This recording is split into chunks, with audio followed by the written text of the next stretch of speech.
그럼 3개월 연속 하락장이 끝난 11월, 저의 금융 자산에도 변화가 생겼을까요? S&P 500은 7월 전고점을 넘어 11월 달에 다시 최고점을 갱신을 했습니다. 그리고 저의 금융 자산 또한 7월 달을 넘어서게 되는데요. 안녕하세요. 짠테크도 우아하게 현명한 소비로 부자 마인드를 길러주는 우아한 짠테크입니다.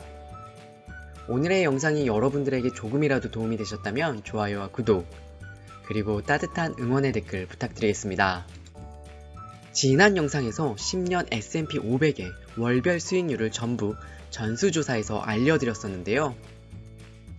파란색 부분이 그의 가장 많이 빠진 달을 기록한 표입니다. 그리고 가장 많이 빠진 이후에 주가는 어떻게 되었나요? 바로 최소 2개월에서 최대 5개월까지 대세 상승장의 시작의 초입이 되었습니다. 그리고 올해 그런 기회가 이번 11월 달이었습니다. 2023년 7월 이후로 8월, 9월, 그리고 10월 3개월 연속으로 S&P 500의 주가는 거침없이 하락을 하였는데요. 1월부터 7월까지 무려 S&P 500의 지수는 플러스 17.4%나 거침없이 상승을 했지만 8월과 9월 그리고 10월 무려 마이너스 9.7%가 하락을 하면서 10월까지 단 7.7%만 상승하는 데 만족을 해야 했어요. 위기와 기회는 항상 같이 옵니다. 누군가에는 기회일 수도 있지만 누군가에게는 위기일 수도 있어요. 저는 위기를 기회로 만들고 싶었습니다. 다행히 10월에 노동을 통해 얻은 현금과 추석 그리고 성과금까지 다른 달에 비해 조금은 현금을 많이 확보하고 보유하고 있었습니다. 있는 돈 없는 돈을 모조리 10월에 우량 ETF에 투자를 하기로 아내와 결정을 하였는데요. 그리고 이제 폭풍 같았던 11월 달이 드디어 끝났습니다. 이제 그때 판단이 옳았는지 아니면 틀렸는지를 확인을 해봐야 합니다. 11월 달에 S&P 500의 지수를 먼저 확인을 해봐야겠죠? 11월 한 달 동안 무려 플러스 8.61% 폭풍 같은 상승을 기록했어요. 기술주인 나스닥도 한번 같이 확인을 해보도록 할게요. S&P 500보다 약 1% 높은 플러스 9.24%가 11월 한 달 동안 상승을 했습니다. 8월부터 10월까지 S&P 500은 마이너스 9.7%가 하락을 했지만 11월 한 달 동안에만 플러스 6.1%가 오르면서 지수를 다시 반등시켰습니다. 위기가 다시 기회로 된 겁니다. 그럼 11월이 지난 지금 시점 저의 금융자산에도 변화가 생겼을까요? 올해 7월은 S&P 500 지수가 연중 최고치에 도달했을 때 당연히 제 금융자산도 최대 금액이었습니다.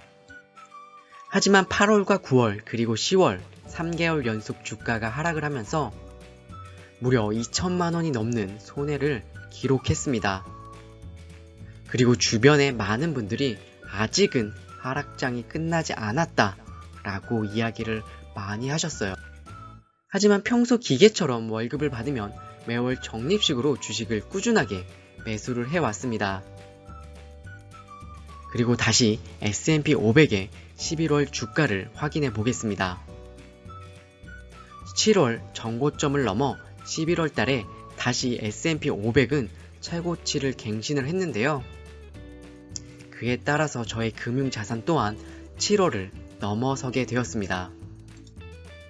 단순히 주가가 상승했기 때문에 금융자산이 전고점을 넘어설 수 있었을까요?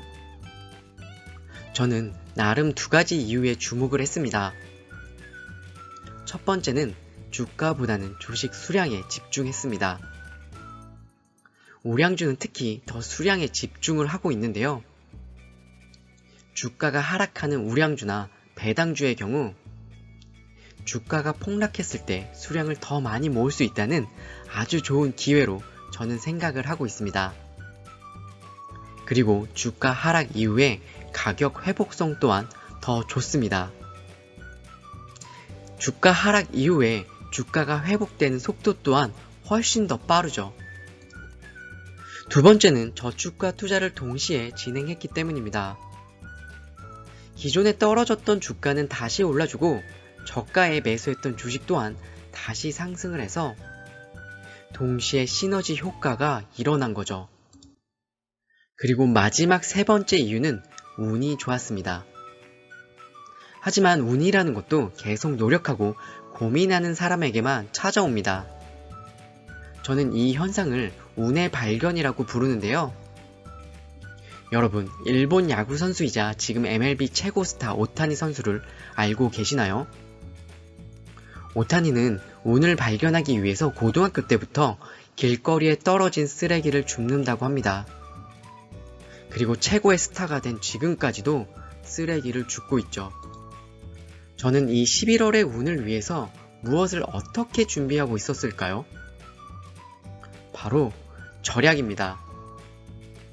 제가 제일 잘하는 것 중에 하나를 뽑으려고 하면 단연코 절약을 뽑을 수가 있는데요.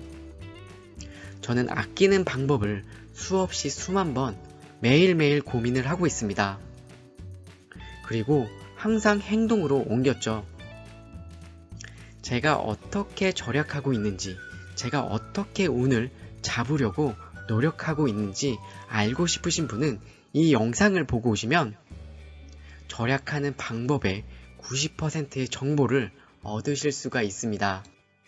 이렇게 절약과 노동의 수익으로 얻은 돈으로 이번 11월 달에 투자를 진행을 했습니다. 아무리 운이 좋았다고 하지만 그 전에 제가 절약을 하지 않았다면 그 운을 잡을 수가 있었을까요? 부자와 가난한 자의 차이는 한 끗 차이입니다. 기회가 왔을 때 준비된 자, 그리고 준비가 되지 않는 사람들이죠.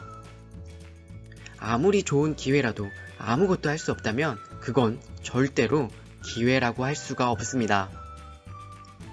우량주의 하락은 항상 저가 매수의 기회라고 저는 생각을 하고 있습니다. 그리고 그 운을 잡을 수 있었던 노력, 절약을 통해 모은 돈은 저에게 행운을 주었습니다. 11월과 같은 이런 좋은 기회는 반드시 다시 올 겁니다. 그때는 기회를 놓치지 말고 기회를 잡을 수 있는 준비를 지금부터 해야 합니다. 저는 돈이 생기면 기계처럼 우량 자산에 투자를 하고 있습니다. 그리고 될 수 있으면 저는 가짜 자산을 멀리 하고 있어요. 제가 금융자산 10억을 만들 때까지요. 오늘도 저의 이야기를 들어주셔서 진심으로 감사드립니다. 저의 이야기가 조금이라도 도움이 되셨다면 좋아요와 구독, 그리고 따뜻한 응원의 댓글 부탁드릴게요. 오늘도 시청해주셔서 진심으로 감사합니다.